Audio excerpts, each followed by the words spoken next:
Hello guys, welcome back to our channel.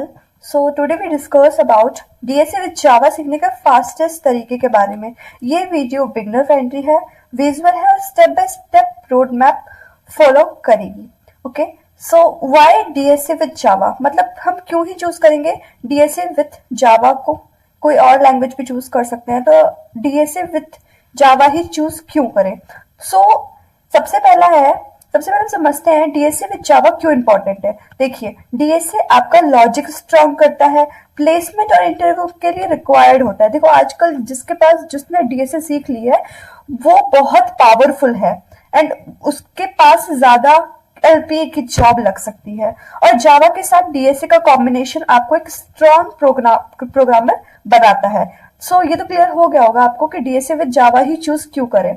आप C plus plus भी choose कर सकते हो, हम जावा ही चूज कर, क्योंकि ये सबसे इंपॉर्टेंट है कि लॉजिक स्ट्रॉन्ग करता है। जब तक आपके लॉजिक स्ट्रॉन्ग नहीं होंगे तब तक आप ज्यादा एलपीए की जॉब नहीं, एक तरह से प्लेसमेंट नहीं हो पाएगा।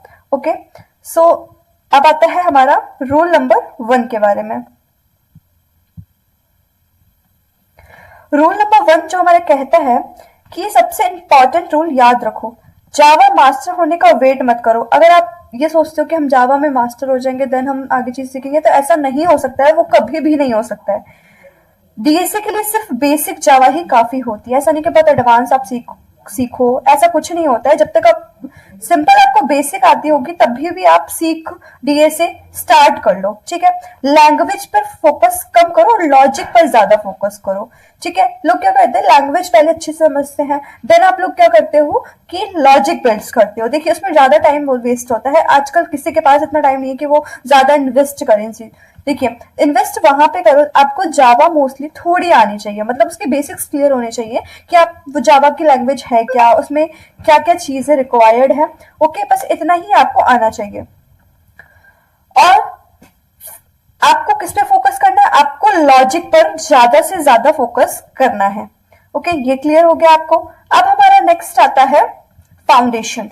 ठीक है, अब फाउंडेशन क्या मतलब है इसका। फर्स्ट, डीएसए स्टार्ट होता है स्ट्रॉन्ग फाउंडेशन से। इट मींस फाउंडेशन सबसे पहले आपको टॉपिक्स क्लियर करने हैं, जैसे कि टाइम और स्पेस कॉम्प्लेक्सिटी, एरे, स्ट्रिंग और रिस्ट्रिक्शन। अगर ये क्लियर हो गए तो आगे के टॉपिक इजी लगने लगेंगे। मतलब ये जो 4 टॉपिक्स दिए गए हैं इनमें हमें, ये जो 4 टॉपिक्स दिए गए हैं इनको आपको क्लियर करना ही है। ठीक है, नेक्स्ट आता है अब हमारा data structure. Data structure order मतलब जैसे डीएसए के बारे में बात करें, जैसे डीएसए की फुल फॉर्म जो होती है डाटा स्ट्रक्चर एंड एल्गोरिथम होती है हमारी। अभी किस ऑर्डर से पढ़नी होती है हमें, तो सबसे पहले हम बात करते हैं डाटा स्ट्रक्चर ऑर्डर की। इन्हें एक सीक्वेंस में पढ़ो, जैसे कि first link list, second stack, third Q, hash map, tree और ग्राफ। हर डाटा स्ट्रक्चर के साथ प्रैक्टिस करना बहुत ज्यादा जरूरी है। जैसे कि आप फर्स्ट टॉपिक पढ़ा आपने लिंक लिस्ट, तो उसको आप पहले अच्छे से पढ़िए, देन आप जितनी ज्यादा प्रैक्टिस करेंगे उतने ज्यादा आपके कॉन्सेप्ट और लॉजिक्स क्लियर होंगे और जितना अच्छे से आप समझ पाएंगे उस चीज को। ओके, नेक्स्ट आता है हमारा इंपॉर्टेंट एल्गोरिथम, जो कि है हमारी। हर एल्गोरिथम सीखना जरूरी नहीं होता है कि हर एल्गोरिथम मतलब स्टेप बाय स्टेप प्रोसेस। ठीक है, तो आपको फोकस करना है सिर्फ इंपॉर्टेंट एल्गोरिथम पर, जैसे कि सॉर्टिंग, बाइनरी सर्च। अब binary search most important topic है हमारा। 2 पॉइंटर, स्लाइडिंग विंडो और बेसिक डायनेमिक प्रोग्रामिंग। आपको बेसिक डायनेमिक प्रोग्रामिंग तो आनी ही चाहिए होती है। डीपी जो यहाँ पे लिखा है वो है हमारा डायनेमिक प्रोग्रामिंग। इंटरव्यू में मोस्टली यही रिपीट होते हैं, जिससे कि आपको ये कॉन्सेप्ट, ये एल्गोरिथम क्लियर हो जाएगी तो आप इंटरव्यू क्रैक करने के लिए इजी रिक्वायर्ड होंगे। ओके, अब हमारा नेक्स्ट आता है हमारा टॉपिक, जो कि है डेली प्रैक्टिस स्ट्रेटेजी। अब हमारे डेली प्रैक्टिस स्ट्रेटेजी में हम क्या क्या सीखेंगे।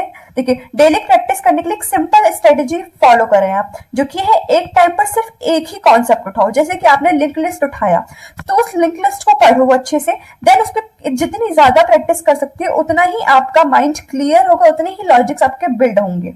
ओके, तो एक टाइम पे सिर्फ एक ही कॉन्सेप्ट को उठाओ।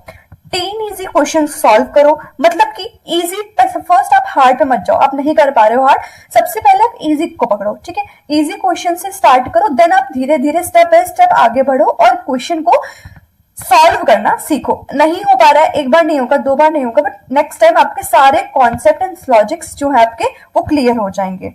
और दो मीडियम लेवल क्वेश्चन सॉल्व करो, जैसे कि हमेशा फर्स्ट इजी कॉन्सेप्ट को लिखो, देन हार्ड कॉन्सेप्ट को सॉल्व करो। हमेशा कोड को खुद लिखना सीखो, ठीक है। जैसे कि आप लोग गूगल कर लेते हो, अब तो चैट जीपीटी आ गया, चैट जीपीटी कर लोगे, बट नहीं, आपको जब तक वो क्वेश्चन को पहले आप क्वेश्चन को समझो कि वो कह क्या रहा है। जैसे कि मैंने बोला कि सम ऑफ टू नंबर्स, ठीक है। अब इसको आप समझ गए कि सम ऑफ टू नंबर्स कैसे सॉल्व करेंगे हम।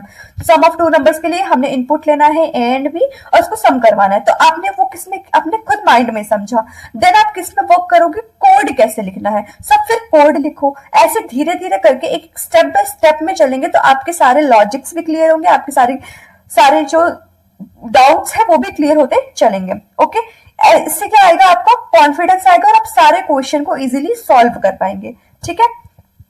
अब नेक्स्ट आता है हमारा जावा कोडिंग अप्रोच।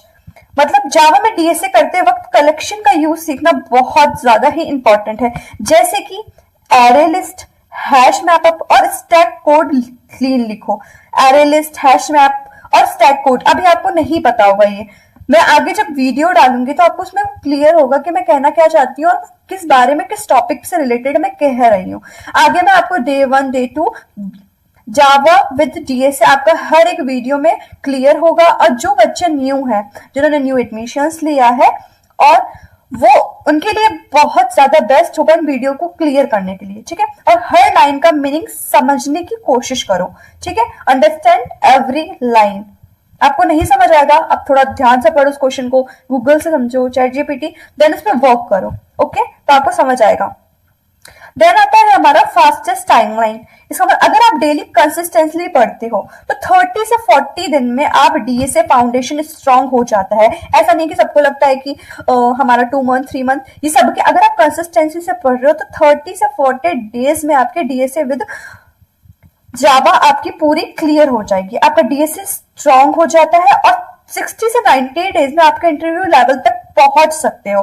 सबसे इंपॉर्टेंट चीज है जो कि है कंसिस्टेंसी। कंसिस्टेंसी इज अ की जो आपको ले जाएगी इंटरव्यू तक और आपके क्लियर करवाएगी इंटरव्यू। ओके, सो अब वेट मत करो, आप सभी वेट बिल्कुल मत करो, आज से प्रैक्टिस करो। अगर आप डीएसए विद जावा सीखना चाहते हो तो चैनल को सब्सक्राइब करो और कमेंट में लिखो डीएसए जावा। मैं आपको डेली डे 1 डे 2 आपके क्लियर करूंगी कॉन्सेप्ट्स को। अगर आपको वीडियो अच्छी लगी होगी तो लाइक करें, शेयर करें एंड ज्यादा से ज्यादा इस वीडियो को आगे पहुंचाएं जिससे आपके फ्रेंड्स लोग भी पढ़े इस चैनल से। Okay, thank you for watching this video.